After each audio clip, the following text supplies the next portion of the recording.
آج ہم ایک ایسی کہانی میں چلیں گے جو روشنی سے بھی پہلے کی ہے۔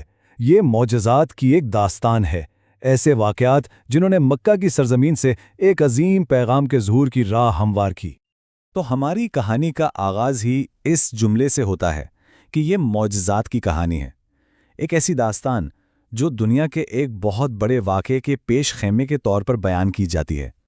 تو چلیے تصور کیجئے ایک بہت پرانا زمانہ، ایک ایسی وادی جہاں دور دور تک زندگی کا کوئی نام و نشان نہیں، اور یہاں ایک ماں ہاجرہ اپنے ننھے بیٹے اسماعیل کے ساتھ بالکل تنہا ہیں۔ یہی وہ جگہ ہے جو ایک دن مکہ کہلائے گی۔ اور پھر اسی بے بسی کے عالم میں ایک معجزہ ہوتا ہے۔ زمین سے پانی کا ایک چشمہ پھوٹ پڑتا ہے، زمزم کا چشمہ۔ یہ صرف پیاس بجھانے والا پانی نہیں تھا، یہ ایک ایسی نشانی تھی جس نے نہ صرف ایک ماں اور بیٹے کی جان بچائی بلکہ ایک پورے شہر کی بنیاد رکھ دی۔ لیکن پھر صدیاں گزر گئیں، جنگوں اور جھگڑوں نے مکہ کو اپنی لپیٹ میں لے لیا، اور زمزم کا وہ مقدس کنواں جیسے وقت کی دھول میں کہیں کھو گیا، یہاں تک کہ لوگوں کو اس کا مقام بھی بھول گیا۔ لیکن یہ کہانی یہاں ختم نہیں ہوتی۔ اور یہیں پر کہانی میں عبد المطلب کا کردار سامنے آتا ہے، جو مستقبل کے پیغمبر کے دادا تھے۔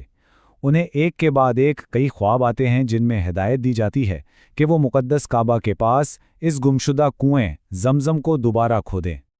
لیکن سوچئے اس الہی حکم پر عمل کرنا کتنا مشکل رہا ہوگا۔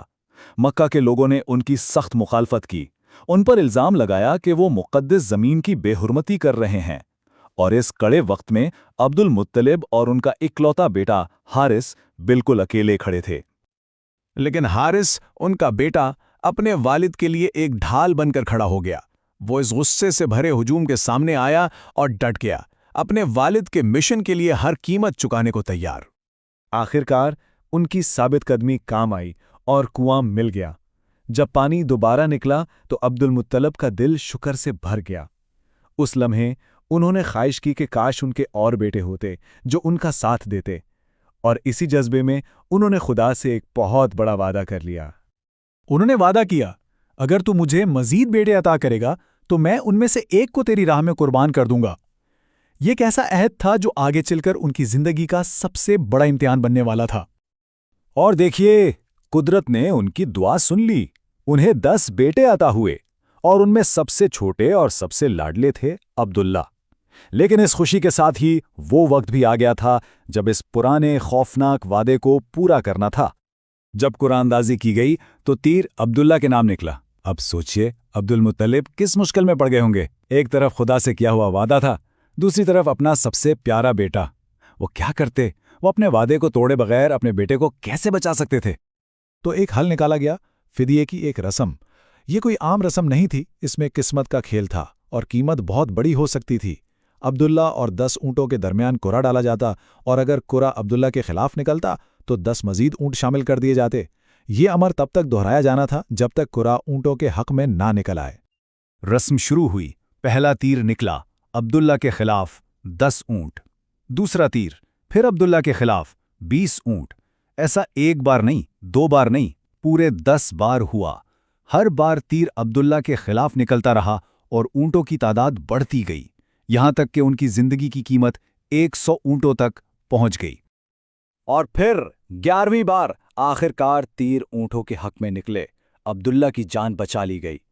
لیکن یہ صرف ایک جان کا بچنا نہیں تھا، یہ اس بات کا اشارہ تھا کہ اس نوجوان کی زندگی کسی بہت بڑے مقصد کے لیے محفوظ کی جا رہی ہے۔